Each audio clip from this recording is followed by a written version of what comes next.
Ça, franchement, c'est une excellente idée. Aujourd'hui, les gars, on teste le clavier Case Elite 400 de la marque Gelab. Il y a plusieurs Case Elite 400. Moi, j'ai décidé de prendre cette coloris-là. Donc là, on a toutes les fonctionnalités, tout ce qui fait que le clavier est bien, le RGB, des switches différents, un dongle Bluetooth en 2,4 GHz, une structure gasket, un câble USB-A qui a une latence faible. Comme d'habitude, hein, c'est très soigné en termes de packaging. On a de F1 à F12. On a aussi du coup une molette. On va enlever ça. On a toutes les notices d'utilisation. Là, on a le clavier en lui-même qui a l'air vraiment d'être très sympa. On voit ce qu'il y a dans la boîte. Normalement, on a le câble d'alimentation. On a le tire-touche. On a les différentes switches supplémentaires. USB-A vers USB-C. Petit tissu tressé.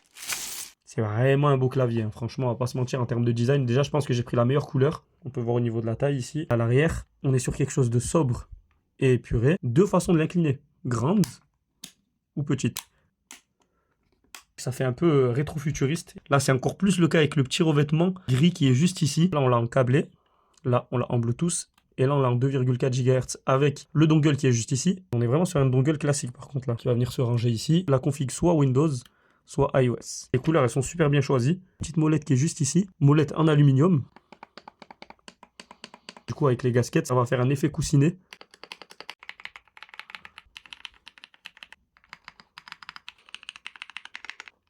En plus, les gars, n'oubliez pas qu'on est sur un AZERTY. Allez, c'est parti, on va tester ce clavier maintenant. Bon, là, j'essaye de me mettre dans les meilleures conditions pour tester le clavier, que ça soit pour jouer, travailler, taper. Et franchement, à l'utilisation, ce qui frappe, c'est évidemment la structure Silent Gasket qui donne toujours cette impression de coussiner lorsqu'on tape. Réussite tant visuelle que technique, mais bon, après, c'est normal quand on connaît la gamme Elite de Gelab, qui est également composée de 4 autres modèles. Et on comprend avec tout ça pourquoi est-ce que Gelab est la première marque française de périphériques gaming et celle ayant vendu le plus de claviers gaming en France depuis un an. Et pour plus de vidéos et de découvertes comme celle-ci, fais comme les 2 pouces. Like et abonne-toi.